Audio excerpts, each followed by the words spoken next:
The stairway was tight and slender, and Cash and Gianna had to hunch their necks to keep moving. The air was gravid with thick billows of dust as their movement stirred the long-forgotten hall. Cash felt the polluted air lay heavy on her chest, but felt something more than the ancient guilings in that weight. She felt as though she were enclosed in a net, each woven twine pregnant with a bleak mourning, a gloomy sorrow that was almost hurting her heart, though she could figure no cause for it. It was stirring up such strange emotions deep inside her. She felt as though she had to push her body forward step by step, as though fighting through a wall of thick mud and detritus. In other circumstances, she would have turned back, paid attention to her instincts and the weird, unnatural forces on her body. But right now, to see where this passage led and know what the entities had tried to show her was the only thing she had a true focus on in her injury-impaired and hazy mind. Gianna felt hot tears began to stream down her face as she followed behind Cash's silhouetted, stooped figure. She wiped them away, but they were immediately renewed as a flood more tears replaced them. Her heart felt tight inside her chest in the same way it does when the phone rings in the middle of the night and you wonder who's calling so late, although you know the answer to that question is never a good one. Cash. She stammered out in a voice that cracked as it does when someone tries to force out a conversation through sobs. Cash, I think we need to go back now. Something weird is happening. I don't like it. I can't stop crying. I know. You feel it too, replied Cash. Okay, let's... replied Gianna before she was interrupted by the sound of Cash tripping up ahead, and she watched her silhouette crumple and heard the crashing sound as she tumbled down the stone steps, and strangely what sounded like the crack of splintering wood. She immediately pictured a broken limb. Merda! She yelled as she darted forwards and reached a point where Cash had disappeared from view. She gasped as she saw Cash pulling herself to her feet amongst fragments of shattered wood, and on the other side of a doorway, complete with a still partially intact oak door hanging from rusted iron hinges. Gianna scrambled down towards her as Cash stood up and brushed herself down.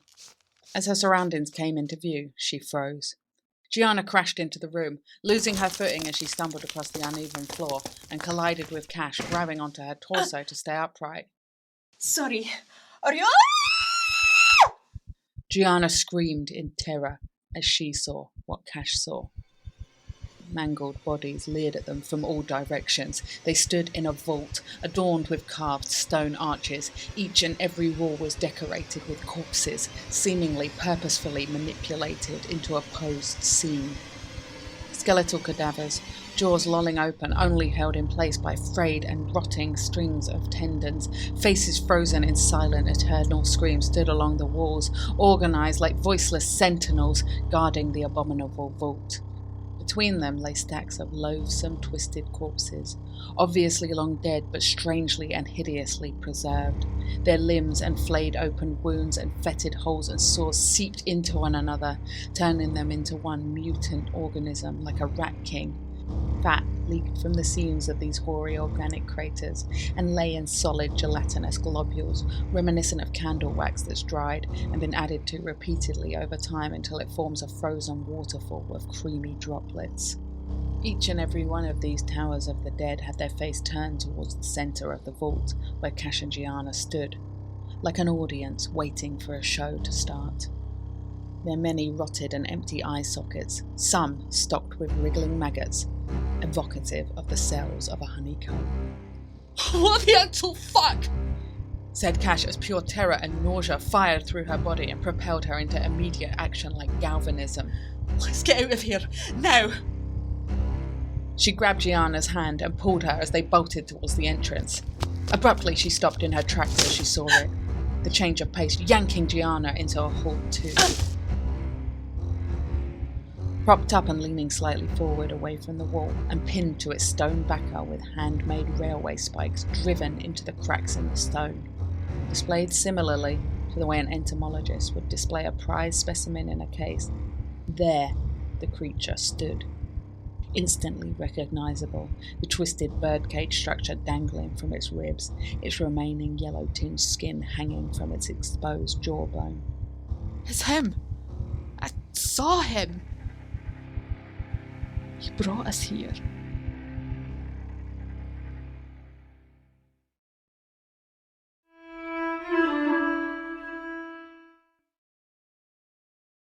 Lachlan sat on a small wall outside the grandiose blonde sandstone building and sucked in a deep toke from his little clay pipe. The smoke burned at the sores that littered the back of his mouth and throat, but he was used to it. He breathed out heavily and braced himself for a few moments, rubbing his yellow-stained hands together in an anxious manner before he stood up, tapped out his pipe onto the ground, and knocked on the imposing solid oak door in front of him. After a few moments, the door creaked open, and a snobby-looking butler looked him up and down, taking in his ragged and dirty clothes, unkempt beard, and blistered and gnarled skin. He raised an eyebrow and shook his head disapprovingly. What do you want? I'm here to speak with the boss, his lordship, replied the young man. The butler scoffed. Lord Radisson is not taking house calls from scruffy employees this evening, or actually any other evening for that matter. If you have an issue, take it up with your foreman. The butler tried to slam the door, but Lachlan jerked forward and shoved his foot in the way. Well, firstly, that would be impossible, since my foreman is dead as of last week, and secondly, this is important, said Lachlan, raising his voice. The butler looked up at the tall man, taken aback by the confidence that seemed to appear out of nowhere, and gauging correctly that it would be more trouble than he was willing to commit to after an especially tiring day at work to keep this visitor out, and let out a long sigh. Fine, come in, but let me warn you, the master will not be amused by your presence. Aye, well, I'm not here to amuse him. I'm here to ask him a question, replied Lachlan as he barged into the vast hallway. This way, said the butler, leading him down an ornately decorated passage, cluttered with ostentatious portraits, suits of armour, and garish embellishments.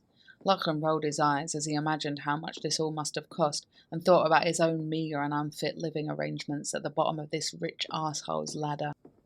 Finally, they reached a large royal blue door inlaid with an intricate golden floral design that the butler rapped on and slowly pushed open. Someone here to see you, my lord. Ugh, what? Well, who is it? One of your employees, sir.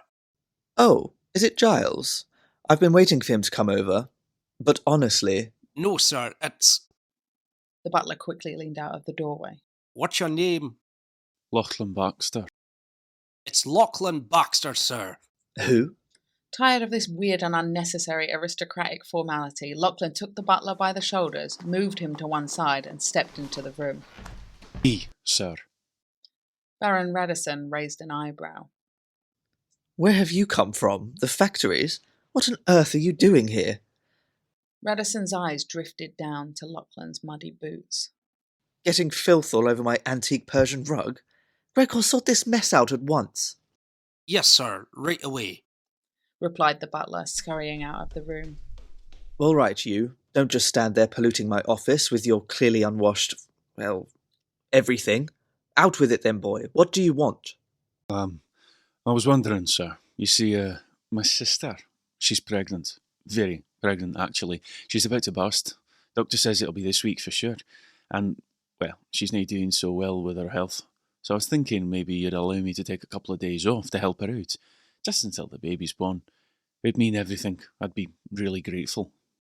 The Baron stared at him in silence for a few moments before leaning forward in his chair, placing his palms together, resting them on the desk, and settling his chin on his fingertips. Of course you can have time off. Lachlan breathed a sigh of relief. Oh, thank you. You won't have a job to come back to, but by all means, take all the time off that you want. Oh, but... Listen to me, Lachlan. Folks like you, worker bees, unskilled drones, a tenner penny. In fact, I could probably walk out onto the street right now, yell into the darkness, I have a job going in my factory, and I'd have a veritable flock of jobless, feckless, uneducated men just about rip my arm off for the opportunity. You see, if I give you the time off, then less work gets done. The less work that gets done, the less money I make, and I like money, Lachlan. And I'm not a horrible man, Lachlan. I don't need that money just for me and my own. If you look around this fair city of ours, you'll see evidence of my philanthropy and generosity on every corner. And Lachlan, on top of that, I know you're kind. Why do you think my factories are the only ones in town still open on a Sunday, and that you don't get time off for church? It's because you can't be trusted not to just get drunk, and that's not your fault.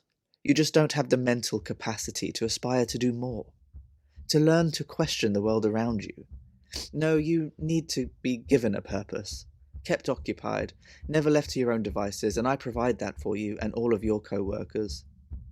So what I suggest right now, Lachlan, is that you say thank you, sir, for all that I have given you, and get the hell out of my office, go home, say your prayers, and thank God that I'm in a good mood today, and that I'm giving you the chance to go back to your job and contribute to society. Lachlan felt a primal rage rip up his throat, and his head started to pound as he took a jolt forward, ready to tear this pretentious bastard's head off, uncontrollable hatred searing through his entire body as he got ready to launch. Suddenly, the image of his sister's face flashed into the front of his mind, and somehow his charge halted. Without the money from this job, his wee nephew or niece wouldn't eat. He breathed in deeply and physically choked on his own anger. His body was shaking with the effort of holding itself back. A flicker of enjoyment rippled across the Baron's face. So what do we say? Lachlan's guts writhed like furious eels flailing in boiling water. He clenched his fists, digging his nails deep into his own skin as he swallowed hard. Thank you. He grunted. Good. Now get out of my sight. Lachlan turned on his heel and stormed out of the room, down the corridor and out into the street, where he let out an animalistic scream of anguish that echoed into the dark of night. Cunt!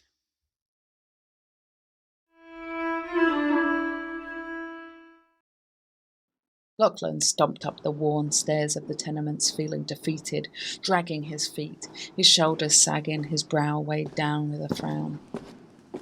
He let out a long sigh as he reached his floor at the top and braced himself to tell his sister Mabel the bad news. She'd been suffering so much, not just physically, but mentally and emotionally too.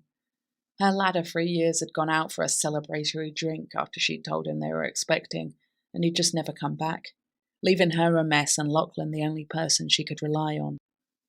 With the health complications leaving her not able to work at all, it had really taken a toll on the pair of them. Abruptly, Lachlan heard a crash, followed by a yelp from inside the flat. Shit! He yelled, shoving his hand in his pocket and fumbling for his keys. He yanked them out, dropping his tobacco on the floor, jammed them in the lock and barreled into the one-room apartment, where Mabel was on the floor, clutching her stomach. Mabel, are you okay? He yelled as he dropped to his knees and skidded onto the floor next to her. She groaned in response. Ow. All right, girl. It's okay. Is it just the same as before? Aye. She responded, wincing. All right, deep breaths.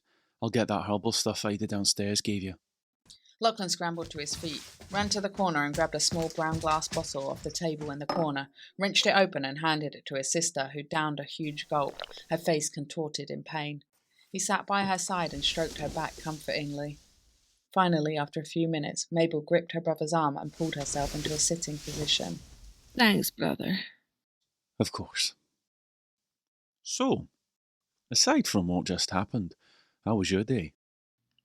Actually, it was alright. I mean, it was as boring as hell, and Jane from down the way was back up here fucking wittering on for about 2 hours. Aye, fuck that woman can talk. For bloody Scotland, she about chewed my ear clean off. But at least the wee bairn was behaving himself, up until just now. Well, that's something. Are you hungry? Nay, Ken, I'm alright. You need to eat, Lack. I didn't want to. Mabel understood, and her heart dropped a little in her chest as her background anxiety spiked. I know you're not eating means there's something up, so I'm assuming your chat with your boss didn't go very well. Lachlan sighed heavily. No, pal. It's okay. We knew it was a long shot. Aye, that guy's more of a fucking arsehole than I even thought as well. Of course he is. The man's fucking rolling in money. Just got handed to him on a plate. Talk about being born with a silver spoon in your mouth. Well, he's lucky I didn't ram that spoon down his throat today. I was so close to losing my temper, Mabes. Well, I'm glad you didn't. I mean, I'm not actually glad. Sounds like that piece of shit deserves whatever you would have done to him. But I'm happy that you didn't, for us. And the wee one. Not even born yet, and he's already got an amazing uncle looking out for him. Thanks. Replied Lachlan, flashing her a little smile. They sat in silence for a few moments. Actually, Mabes, I'm still feeling a little pent up. Would you be alright if I maybe go out for a wee walk to clear my head? If not, don't worry, I'll stay. No, I'm alright. I'll be okay. Sure? Aye. Okay, let's get you up onto the bed. Said Lachlan as he gently placed his hands under his sister's arms, pulled her to her feet and supported her to lay down. Oh, pass us that blanket, would you? Asked Mabel as she leaned back and adjusted herself into as comfortable a position as she could hope for. Lachlan tugged up the tattered patchwork blanket from the foot of the bed and tucked his sister in caringly. Oh, thanks. I'll see you in a bit. See you soon. Lachlan walked briskly down to the end of the street, pulling his tattered coat close around him as the wind nipped at him and the cold air made his arm hairs stand on end. He turned into a small, dark, winding alleyway, stopped halfway down, glanced each way to make sure he was alone, and then proceeded to pull down the bent and gnarled branch of a yew tree that dangled above him, using it to scale the tall stone wall beside him, clamber over the top and drop into the back corner of an old, overgrown churchyard. He did another scan, straining his eyes in the darkness for any hint of movement, and then stole across the grass, hopping over broken and shattered tombstones and into an ancient, crumbling mausoleum, guarded by an angel that no longer had a head. He pushed open the rotting door, splintered bits of wood crumbling to the floor as it creaked open, and he went inside. He stood there in the pitch black for a moment, catching his breath. Abruptly, there was the sound of a match strike, and the room was bathed in a golden glow. The match illuminated a short man with piercing green eyes, thick and curly jet-black hair, high cheekbones adorned with stubble, and a scar across his right eye. He leaned forward and used the match to light a candle which revealed a humble but beautifully presented meal for two, a small bottle of whiskey and 2 wooden cups. Oh, Ion. The man smiled warmly and moved towards Lachlan, reached out his hands, grasped him by the hips and pulled him close, planting a soft and tender kiss on his mouth. Lachlan felt a burst of butterflies explode in his stomach. I've been worried about you, my darling. I wanted to do something special. He said in a thick accent. This is really lovely. I really needed this today. Thank you. Lachlan felt his chest constrict and his eyes start to well up for a moment, but pushed it back down as he lifted his hand to brush Ion's cheek softly and pulled him in for another, longer, deeper kiss. His hands moved slowly and sensually down towards his belt.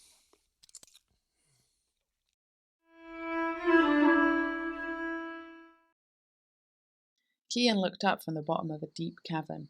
Above him he could see a white dappled light reflecting on the rock and the silvery glow of the moon illuminating the outside world. He breathed a sigh of relief as he felt a cool, fresh breeze brush against his face, and he reached out a hand to clip onto the climbing ropes they'd tied what seemed like an age before. As he reached down to the crab on his harness and began to secure himself to the rope, he was distracted by a slow, dragging rustle behind him. His ears pricked up, and he felt an immediate sense of foreboding. He spun around and his eyes darted wildly in the darkness, searching for the source of the noise. He could see nothing. His heart began to pound in his ears, and suddenly he began to question how it was that he was standing there. He couldn't remember how he'd gotten here. It didn't matter. He had to get out. He turned back to the rope in his fist and hurriedly started to haul himself upwards unclipped. As he struggled upwards towards the surface, a rhythmic vibration began to pulse through the line. He looked up to see a dark and unnatural-looking figure silhouetted above him, blocking the moonlight and sawing at the rope. His heart hammered faster against his chest wall. He hastened his pace. Abruptly, the rope clenched in front of him jolted, snapping somewhere above him, and he cascaded downwards, smashing hard and painfully into the cave floor. The fall knocked the wind from his lungs. He spluttered as the impact ricocheted through his chest, and he pulled himself into a fetal position as he struggled to suck in air. He rocked slightly back and forward for a moment, trying to regain composure. He suddenly heard footsteps approaching. Then he felt it. A heavy hand gripped his shoulder. His stomach dropped as it slowly began to force him onto his back. He struggled against it and tried to pull away, but it was too strong. Finally, its hand slipped down onto the lapels of his shirt and pulled him closer towards it. As it came into view, he choked in shock. His eyes were sunken purple and dark like potholes in his skull, and his skin was pallid and blistered, but it was unmistakably him. Tom? Spluttered Kian in wild disbelief. Tom leaned closer, and Kian could see the pure terror carved into his eyes. He breathed out in a heavy death rattle and pulled Kian even closer to his disfigured face. They won't let you leave. He whispered. Kian felt a riotous and chaotic panic explode in his chest. Kian. Kian? Kian felt a crushing sensation on his torso and blood pounding inside his head. His neck was bent to the left, pressed uncomfortably against rock, and his temple and eye felt bruised and swollen as he battled to open it. He tried to move but realised his arms were pinned to his sides. He remembered the collapse. As he struggled to orientate himself in the pitch dark, he determined his feet were levelled above him, and he was slanted downwards and partially wrong side up. He strained against the rock again, but failed to get any purchase. He felt a creeping sense of dread and alarm surge through him. He breathed out heavily as he tried desperately to stay calm. Kian? Can you hear me? Yes. He responded, his voice hoarse and uneven. Alejandra let out a small sigh of relief that her friend wasn't dead. Yet. How bad is it? She called from somewhere above him. Kian shuffled again. He could only manoeuvre a few centimetres in any direction, and his neck twinged painfully when he did. His chest felt like it was in a vice. It's not great. He wheezed. I'm pretty much pinned, and I think I'm upside down. Alejandra breathed deeply. Okay, just try to stay calm. Kian heard the scrabbling sound of rocks being moved above him, feeling the little vibrations ripple through the cold, wet stone pressed against his face as they were dumped hurriedly to the ground. He swallowed hard as his fingers began to tremble by his sides, and a shiver of fear shot up his spine.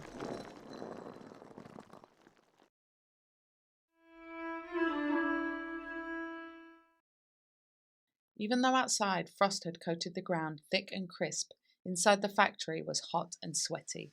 The fumes made the air thick, and just breathing scratched the back of your throat. The air was so turgid with chemicals, it felt as though someone was sliding a straight razor down the inside of your esophagus. Ian pulled his blood and filth-stained handkerchief closer up, trying to close any gaps, and wiped at his eyes that were stinging and watering as he stirred the vat of black sludge in front of him and watched his charcoal-stained sweat drip into it.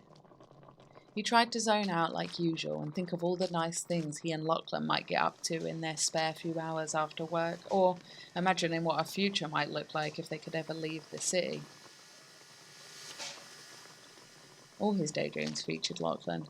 Picturing that man's smile was the only thing that kept him going some days. He was struggling today to tune out the cacophony of noise that polluted the factory, along with the smoke. He tried to hum a tune that his mum used to sing to him when he couldn't sleep back in the old country. But even the noise coming from inside his own voice box couldn't compete with the whistles, yells and chugging machines. He sighed and winced a little as his arms ached from the constant stirring. Abruptly, he noticed a strange odour infiltrate his nostrils. The whole place stank all the time, but this was different. It was something he didn't recognise. He sniffed at the air for a moment, trying to place it, and then, all of a sudden, there was a deafening blast marked with a huge fireball that burned his retinas, blinding him as he was sent soaring backwards like he was picked up and thrown by the hand of Zeus himself. As he flew through the air backwards like a rag doll, his ears ringing in a high-pitched screech, everything seemed to slow down, and he saw his own legs weren't there. Instead, in the place where his shin should be, was naught but shattered, bloody bone. He had no time to process before he smashed into a stone wall and fell 10 feet to the dirt floor as detritus and shattered bits of metal torpedoed around him, and a splintered block of wood crashed into his head, knocking him unconscious. Lachlan, who'd been loading up barrels in the yard, heard the explosion and ran inside. His heart dropped in his chest as he saw flames at the far end of the factory. He yelled out in fear, and without thinking belted down into certain danger. Nothing was in his head except the primal fear that his love was there. As he got closer to the fire, he recoiled slightly as the heat seared at his skin, so hot it began to blister immediately, but he wouldn't let it stop him. He began to wheeze and cough in the haze of black smoke, and dived to the floor, crawling through debris in a mad panic. Ion! Ion! He cried desperately as he felt ahead of himself blindly. After a few moments of dizzying chaos, his hand hit something warm and adorned in fabric. He fixed his hand to it and scrabbled forward, dragging himself through what felt like twisted shards of ruined metal. He let out a grunt of pain while frantically patting upwards on the body in front of him. His heart was pounding in his throat as his fingertips traced over what felt like a gaping hole in the unseen figure's torso, and realised his knees were warm and wet from what he could only assume was a puddle of spilled blood. He silently prayed it wasn't him. He finally reached what felt like a face, and as he found his fingers buried in a curled beard, he let out a small sigh of relief that it wasn't Ion. He would have felt guilty for wishing someone else was probably dead, but his mind was only focused on the safety of one. He could hear others yelling and fumbling around for casualties. He yelled out. There's someone here! He heard the pounding of a pair of heavy boots rushing towards him, before a heavy-framed man tripped and fell on top of the wrecked body in front of him. There was a sickening squelch, as a flailing limb was forced into the open, sloppy cavity. He clambered backwards in disgust and alarm, before he felt his way down to the ankles and began to drag the bearded man out of the haze to relative safety. Lachlan carried on, his mind firing wildly and projecting vivid and heinous images of Ion in ever-worsening states. Ion! Furag! He screeched as the smog seemed to claw at his throat and strangle and almost physically throttle him. His eyes streamed as he crawled deeper into the cloud. Suddenly, he heard a moan. Furag? Another moan in response. He scrambled towards the noise the best he could. Then he heard his name. Lachlan? Yes, it's me, my love. Abruptly, there was a slight clearing in the broom, and Ion's face appeared, framed by the misty veil and slipping into unconsciousness. His mangled body lay twisted against the wall.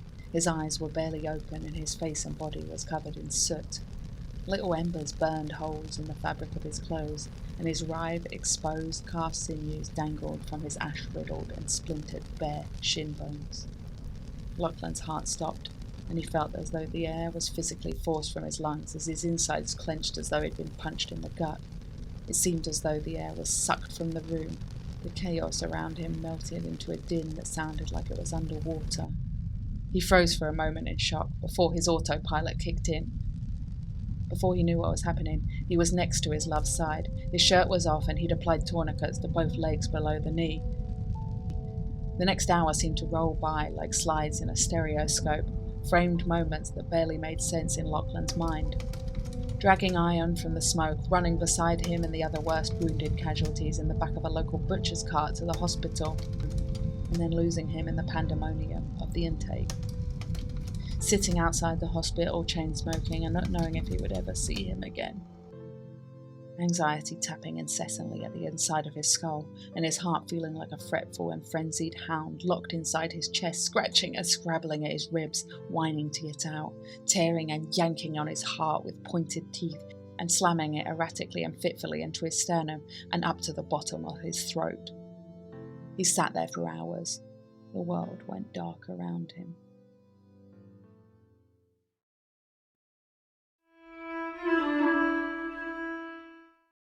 Alejandra struggled, wrenching rocks and small boulders from the crevice as fast as she could and dumping them behind her. Her biceps burned and her filthy fingernails were cracked and ripped, and her hands leaked blood from hundreds of tiny scratches and grazes. Heavy sweat beads dripped into the dirt and streamed into her eyes, making it hard to see, as she panted hard and fought back tears. She was exhausted. She felt like she'd gotten nowhere. How are you doing down there, Kian? Still very stuck, came the weak reply. Alejandra heaved a giant boulder backwards with all her might and let out a moan of pain as it wrenched on her tender arms. She pushed it to one side and flopped onto her back, gasping, dejected and drained. Oh my God, said Kian. Alejandra lifted her head slightly off the ground. What is it? I can see the light of your headlamp. Alejandra gasped and scrambled onto her front, crawling towards the crevice. I can see your foot, she yelled excitedly. She felt a new jolt of adrenaline fire through her system as she saw Kian's green and brown scuffed hiking boot peeking from the crack.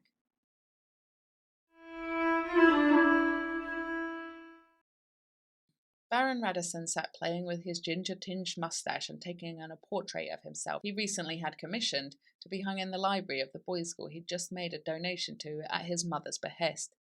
He didn't think it looked like him. For a start, this man was paunchy, and his eyes were beady and too close together. No, this was all wrong.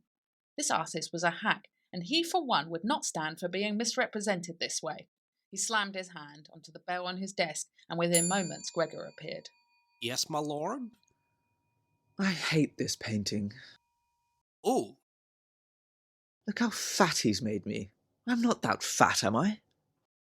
Oh, no, sir, of course not. Oh, get this eyesore out of my office. And have Daniel draft a letter to the artist. I'm not paying for this garbage. Of course, master. At that moment, the doorbell rang. Its heavy clanging vibrated through the house. Gregor turned on his heel and headed towards the door. Gregor? Painting? Out? Oh, yes. Sorry, sir. Oh, incredible. Gregor spun back and awkwardly struggled to pick up the huge painting as the Baron stared at him, shaking his head incredulously, whilst the butler bent into an unnatural hunched position and lumbered from the room. Prick, Gregor uttered under his breath as soon as he was out of earshot. He continued down the hall and dumped the painting in a side room filled with other useless items the Baron had told him to get rid of over the years. He daren't do anything else with them, like actually dispose of them. His predecessor had given him a heads up about that his first day, as it had transpired that was largely why he had lost his own job. Gregor groaned as he dropped it in the corner, sighed, dusted himself off and headed out to answer the front door. He was met by a stocky man with a grey goatee, the red spider-vein nose of a heavy drinker, and slicked down white hair. He chugged on a fat and stinking cigar. Ah, Lord Farrington, we weren't expecting you. What a pleasure. May I take your coat? Yes, and be quick about it, replied the man in an exceedingly posh accent as he bustled into the house, held out his arms and waited. Gregor pulled off his coat, trying to stifle a small choke, as the man breathed a thick cloud of the smoke directly into his face. Where is he? In the office? Yes, my lord. Let me just hang up your coat and I shall escort you there. No need. I've been here enough times. Go and fetch me a bottle of wine from the basement. The good stuff. And step to it, boy, said Farrington as he blustered off down the hall, flicking ash directly onto the runner Gregor had spent the entire afternoon cleaning. Gregor's eye twitched in agitation as he turned to leave for the wine cellar.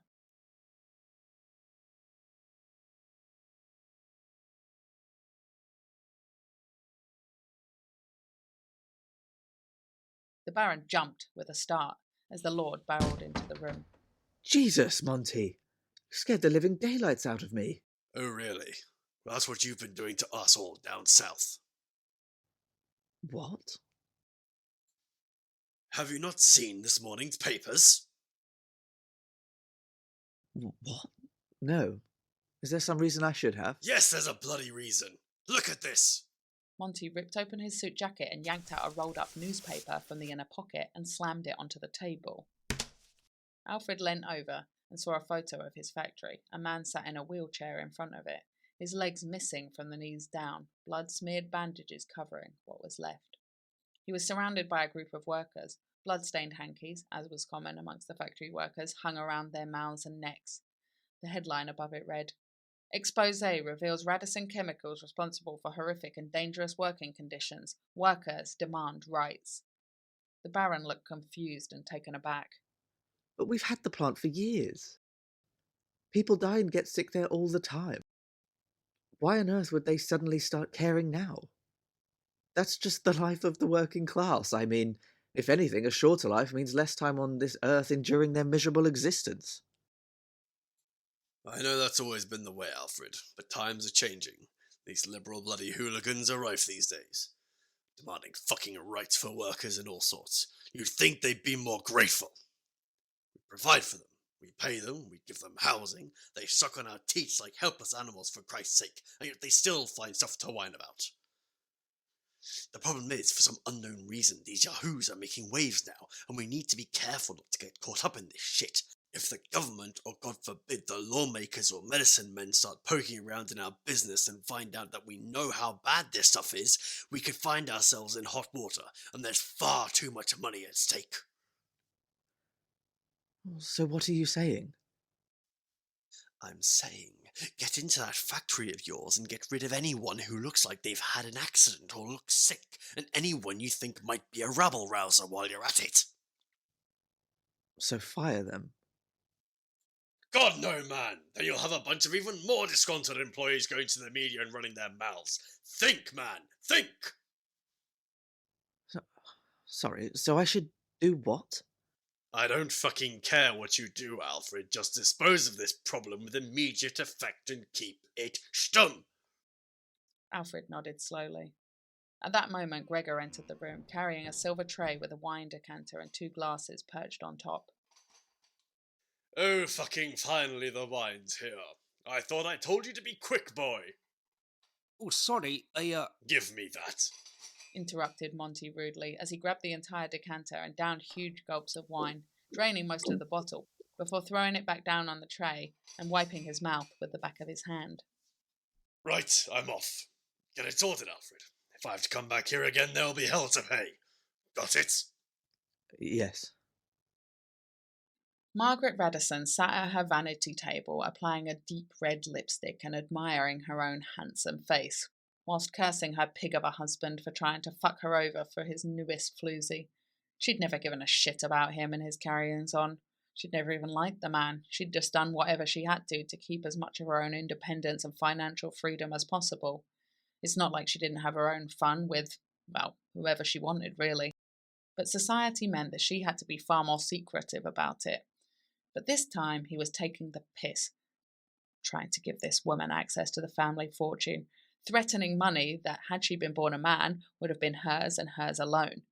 In fact, the bastard had been poor by aristocratic standards before he'd married into her wealth and taken control of the money and property.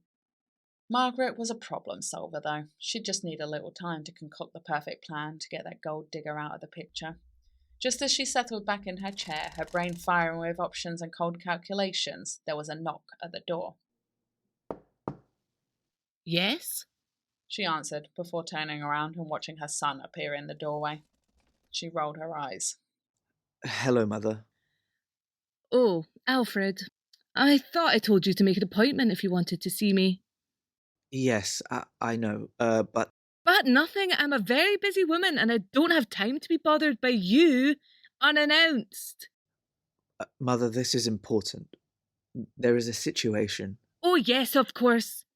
I knew you wouldn't be here unless you had a mess for me to clean up. She sighed heavily. Alfred looked down at his shoes, reduced to feeling like a schoolboy who'd just been scolded. Come on then, out with it. It's just that I mean, I'm sure you heard about the news reports about the accident where the worker lost his legs at the factory. Yes, and? Well, Lord Farringdon paid me a visit, and The Baroness flicked her head to one side, suddenly interested in what her worthless son had to say. Monty came to see you. yes, and he told me I need to take care of the problem, because there's some kind of issue with troublemakers down south, saying that we need to protect our interests and stop anyone who might properly investigate talking to anyone who might give them information about the conditions and the health issues. Margaret looked at him for a moment with a furrowed brow. Well, that is interesting. The Baroness stood up and walked towards him. And now I'm supposed to sort it out, and I don't know what... She put her finger to his lips. Shh. Alfred stopped talking immediately. He could see the look in his mother's eye that he recognised from childhood. It was like he could see the cogs turning in her head as her brain started devising. For a few moments she stood deep in thought, her finger still held to his mouth. Okay, here's what you're going to do. Pay off the injured boy. Doesn't have to be a lot, just something that will seem like a lot to these penniless peons. Make him agree to appear with you in the paper. Tell them what you did before you fork over the cash. Once you've gained a little trust with the workers, you're going to find anyone who looks like their health is worse than most of the scum floating around the city, and you're going to give them tickets to Biera. Tell them it's for a convalescence entirely on the company. You're going to go too. Promise them a bonus when they get back to work. When you arrive in Biera, you're going to meet the doctor, a man by the name of Lyle Faustus, and do whatever he tells you to do. Mummy will take care of the rest. But how? No, that's it. If you're a grown man who can't take care of his own problems, you don't get any input. Now get the hell out, I have plans. Oh, piss off, Alfred! Alfred swung his head down again, his cheeks flushed with embarrassment. He hated her so much. And that is why I, as your gracious employer, would like to make amends for this terrible accident by taking you to a beautiful village in the Scottish Highlands to get some well-deserved rest. There was a mild round of applause through the room, though it all emanated from the group of journalists and a smattering of rich aristocrats and investors who stood at the back of the room and hastily made their exit as Radisson wrapped up his speech, shuffled his cue cards back together and stepped down from the podium, rolling his eyes at the unenticing thought of having to spend any time with a stinking bunch of workers. Gregor helped him into his fur-lined jacket. A journalist approached him and he held up an impatient hand. No questions right now, he said, before he strode quickly from the little hall and disappeared. Over the next few minutes, the journalists made their exit, and the room was left empty, save for the rabble of injured and sick factory workers. A tall man with a long brown overcoat that hung around his ribs in a weird and unnatural manner, as though he had a half-opened umbrella underneath, placed his hand in his pocket, pulled out a half-smoked cigarette, put it to his lips and lit it, before breathing out, letting out a caustic jolt of laughter along with the smoke. Hey, as if being fucking mutilated and mangled by working in this shithole of a factory weren't enough of a punishment. Now the bloody twat wants us to spend our first free time some of us had in the past fucking decade with him. There was a wave of sarcastic laughter through the group. As if the idea of standing like a gaping asshole for days won't make us any sicker. Ne'er a truer statement made, replied the man in the coat, snorting grey smoke from his nostrils like a dragon. He leaned onto a railing pensively and grimaced a little as a spark of pain ran through his ribs. His coat swung open, revealing a birdcage-like structure suspended from a homemade iron ring hung around his torso and guarding disfigured raw flesh underneath that seeped with pus and smelled noxious and putrid. He quickly pulled his coat and hid it away.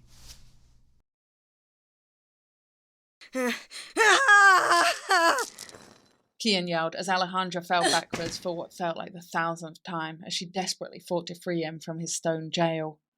They'd been at this for over an hour, trying to figure out a particular angle or leverage system to release him, but all had been in vain. Alejandra crawled back to his boot. Her muscles were on fire. Okay. What's the next plan? Asked Kian, his voice muffled through the rock that encased him.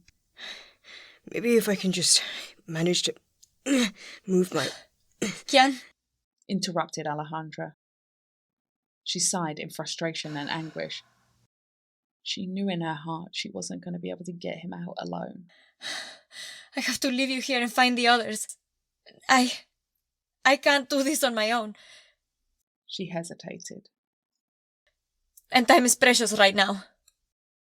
There was a long and pregnant pause. I know.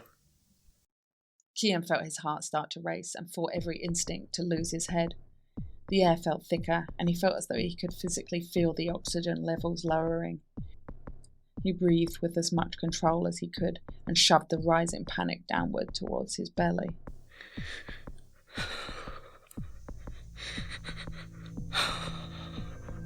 And if I can't find the others, then...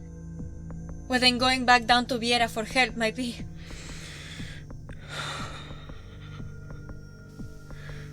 I know. Repeated Kian, followed by a repressed sob and a long, resigned breath.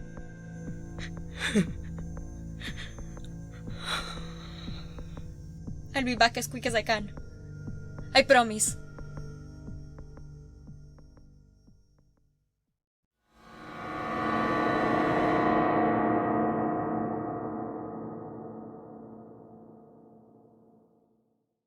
The Entities is a Grim Pickens production, created, written, directed and edited by Kat Clifford, co-edited by Lee M.M., starring Kat Clifford, Lee M.M., Gabriella Good, Alex Chu, Galactom, MC Lark, Jem F., Izzy Matthews, Major Penguin, Steve Clifford, and Darian Brown. If you're feeling extra generous this holiday season, we would love for you to like and subscribe and tell one friend about this podcast. That would make us very happy. And one more thing, we will be coming back with a Patreon. So if you like what we do and you feel like giving a donation, we would be super appreciative. And thank you for listening. We love our listeners. We couldn't do this without you. Thank you so much. And happy and spooky holidays to you.